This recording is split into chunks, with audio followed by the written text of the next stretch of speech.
One. Hey guys and gals, it's Logan Freeman and Alex Olson. with another episode of the Kansas City Multifamily and Triple Net Lease Minute. Now, it doesn't rhyme as well, but we wanted to add that into the weekly name of the show just because we are starting to transact a lot more than just multifamily. And we'll talk a little bit about that. But first, Alex, how are you doing, man? You are just incredibly busy with all of the transactions going on. Tell me how you're doing. I'm doing great. Like you said, I'm busy, but we've got a system in place to keep it all on track and got a lot of different irons in the fire. But with our great team we've got here, we're pushing through all of it. Yeah, I think it's a good lesson. I mean, we've been talking about this perfect storm of, commercial real estate being a great asset class to kind of get into. And, it's interesting to read the reports, to look at the data, but then have a real feel for what's going on a regular basis. And the question I wanted to ask you is, what are you seeing out there when you're talking to property owners? Are people willing to sell right now? Just give me your general feel of the overall market. Yeah, I think last year in the summer, no one was really willing to sell.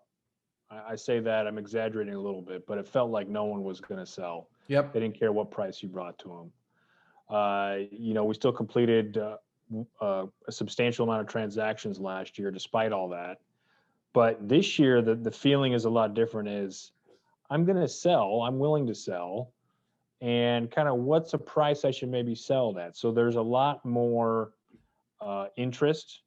People are answering their phones more. People are actually reaching out to us saying, hey, I would consider selling my property now. Yep. You talked to me last year. And so that applies on both sides of the state line on Kansas and Missouri. It also applies with small properties as well as, bigger properties, 90 plus units we're talking about right now. So yeah. It's a lot better, like you said, perfect storm coming in with a lot of activity coming. Yeah, and the perfect storm has to do with potentially rising inflation, even though the Fed is saying they're going to do everything that they can to curb inflation. A lot of investors, especially when you start looking at the yields on bonds, are starting to flock towards other options, bracing themselves for inflation. So you have some inflationary fears. You have the pandemic hopefully coming to an end sometime soon, with Johnson & Johnson coming out with their vaccine. You've got a new administration. You have the stock market at all-time highs. You've got Dogecoin and all of these other things going through the market. You've got Robinhood and Reddit affecting people's portfolios. And I think folks are starting to really take a serious look at commercial real estate. Now, we have to figure out what that is going to do to asset prices, right? And we've been talking a lot about, Q3 and Q4 being a really hot market. So if it feels hot right now, I can only imagine what it's going to be like in 30, 60, 90 days, right? And so I think that we're going to have in the commercial real estate, especially in great markets like Kansas City, the gap between the bid and ask has been, compressing. However, I think it might actually expand even a little bit more in relation to current expectations versus where expectations are going to be. And what I mean by that is there's going to be more and more competition as the year goes on. That's my forecast. That's my crystal ball here, is that asset prices are going to rise.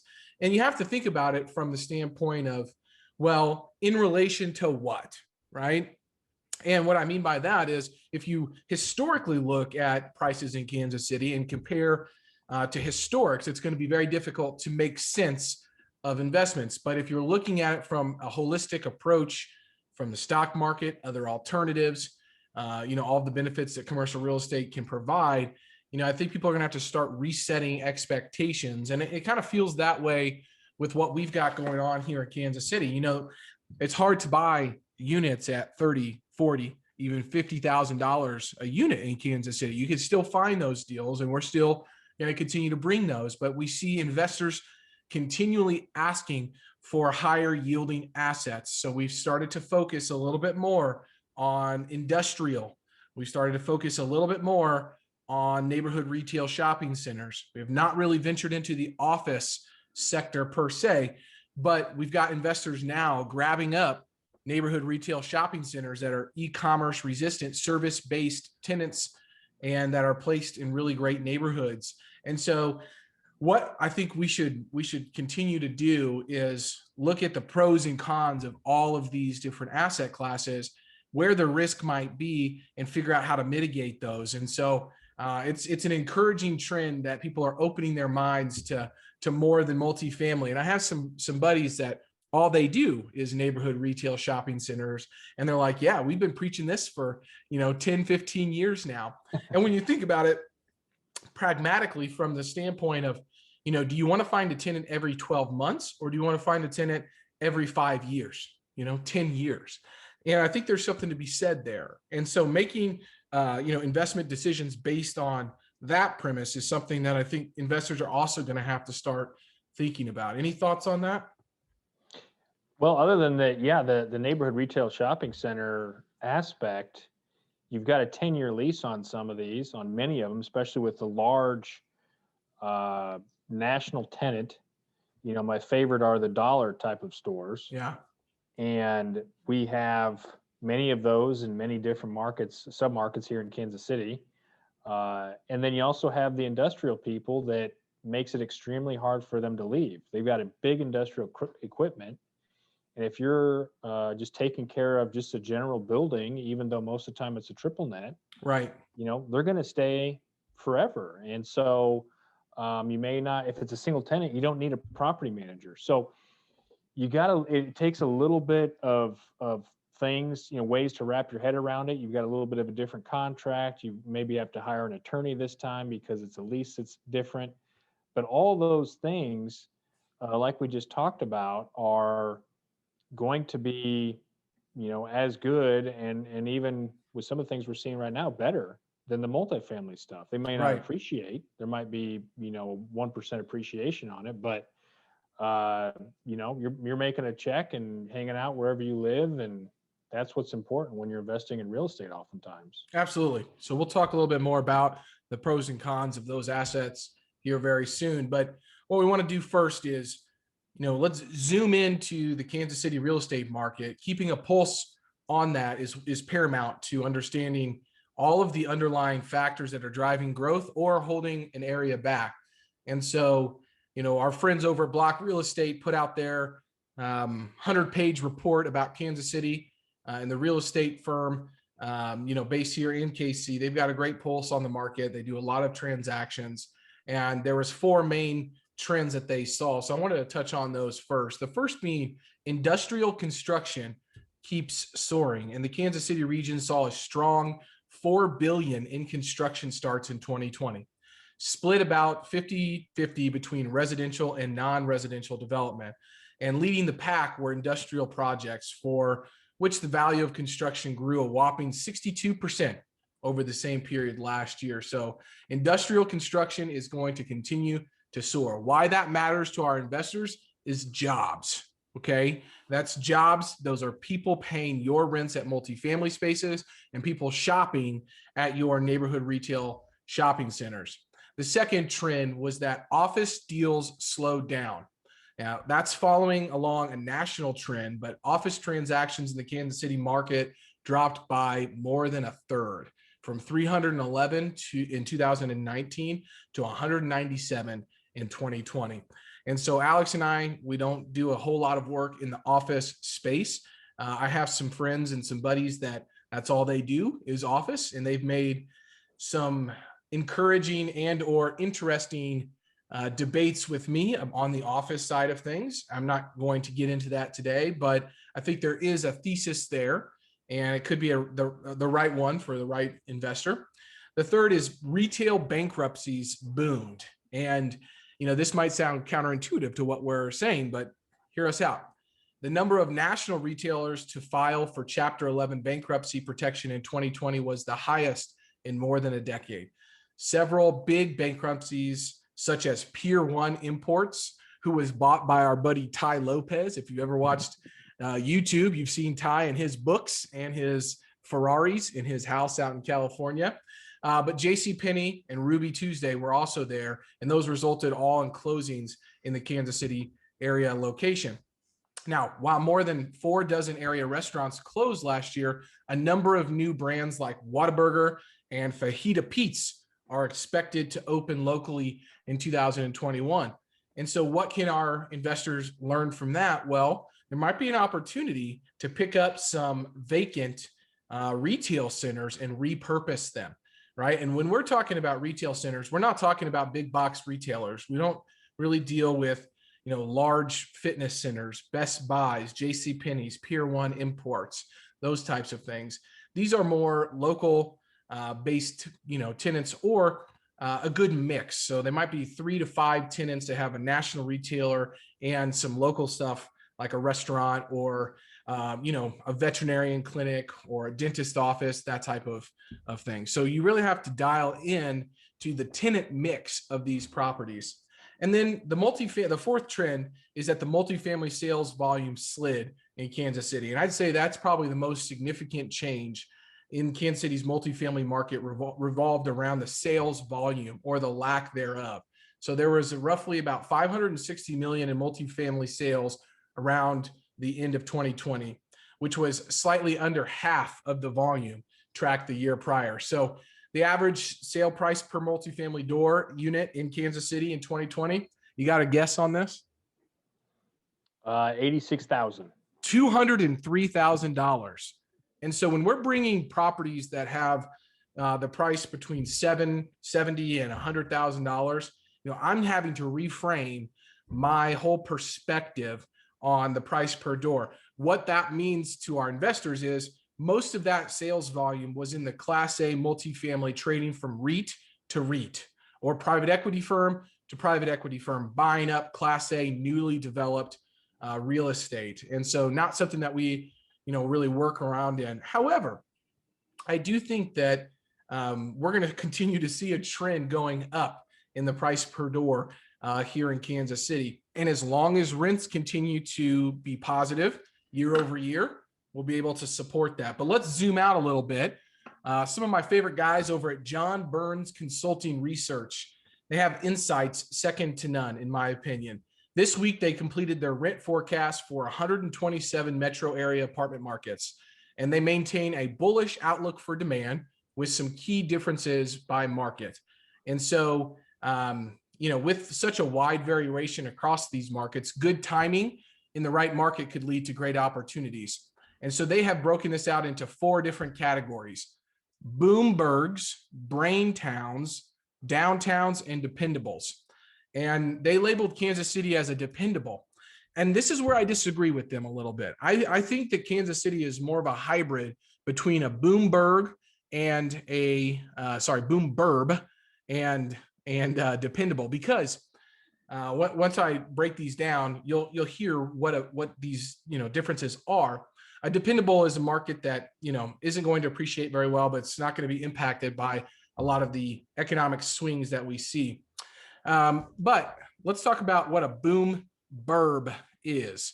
And a boom burb is where suburban growth markets benefited tremendously from migration out of the cities during the pandemic. Their low cost of living, good quality of life, and relatively affordability drew residents from across the country seeking space. And I have to wonder if John Burns and his team didn't really struggle with where to put Kansas City at, because they did not classify us as a boom burb. They classified us as a dependable. And they said these are markets to watch as eviction moratoriums expire. They expect declining rents in 2021 to early 2022 and potentially rising vacancy rates. However, construction levels are relatively low in many of these markets, mitigating a lot of their concerns. But you have to think about who they classified us with. It was Minneapolis, Detroit, Philadelphia, and Reno, Nevada.